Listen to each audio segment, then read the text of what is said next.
Nous, notre rôle en tant qu'ambassadeur junior, c'est d'apprendre beaucoup de choses de l'Union européenne, de connaître l'espace et de pouvoir le transmettre à des amis, à des collègues ou même à la famille. C'est un privilège, j'en suis fière.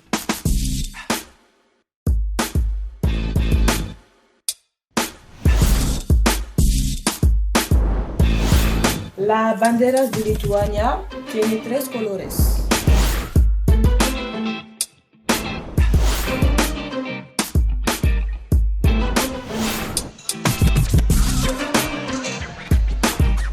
Ce qui m'a motivé en fait, c'était justement de partir loin de chez moi, dans un pays étranger. Plus tard, j'aimerais travailler dans un autre pays, donc c'était un petit test un peu.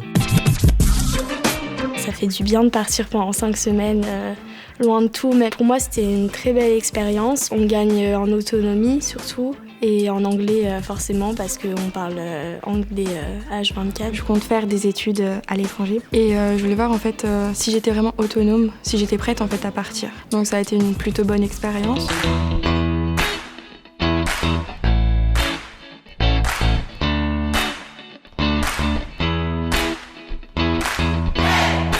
On a fait un projet en espagnol où il fallait représenter un pays. L'espagnol, c'était pas trop mon truc. Et là, en ayant fait ce projet-là, ça m'a beaucoup aidé. Je me suis améliorée en espagnol. Je trouve que c'est important. C'est bien de savoir tout ça. C'est pas les cours stricts, tu copies, t'écris, tu copies, t'écris. Là, on explique, on prend son temps pour comprendre. Alors que rester en cours et avec une feuille, c'est moins intéressant. Oui, en fait, j'aime beaucoup apprendre.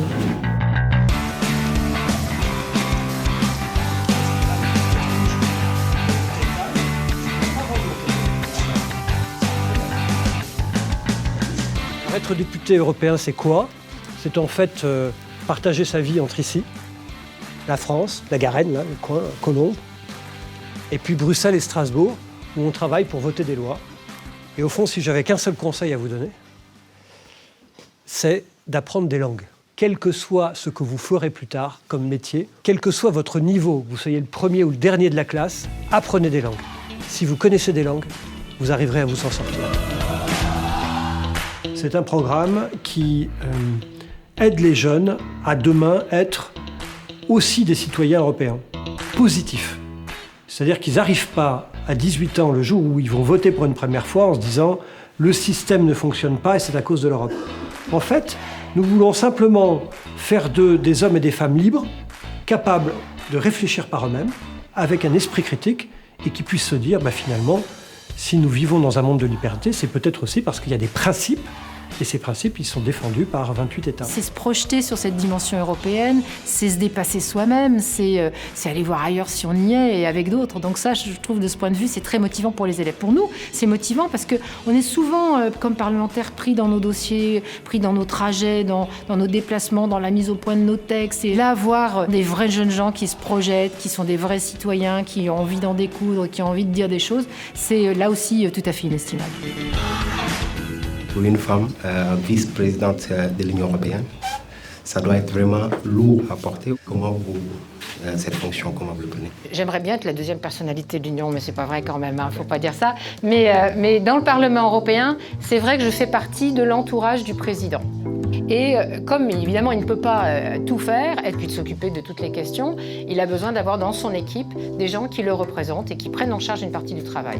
C'est vrai qu'on est au Parlement européen, dans les institutions européennes, très sensibles à la dimension féminine. Voilà. Merci à vous.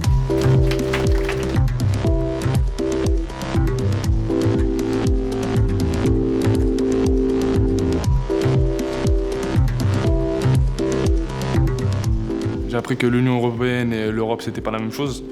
Que dans l'Union européenne, il y avait 28 pays et qu'il n'y a que 19 pays qui ont la zone euro. L'Europe, c'est pas que une zone de voyage, c'est aussi une zone de soutien, c'est une zone de commerce et je pense avoir appris sur l'Europe. Je sais que ça m'apporte de faire partie de cette union.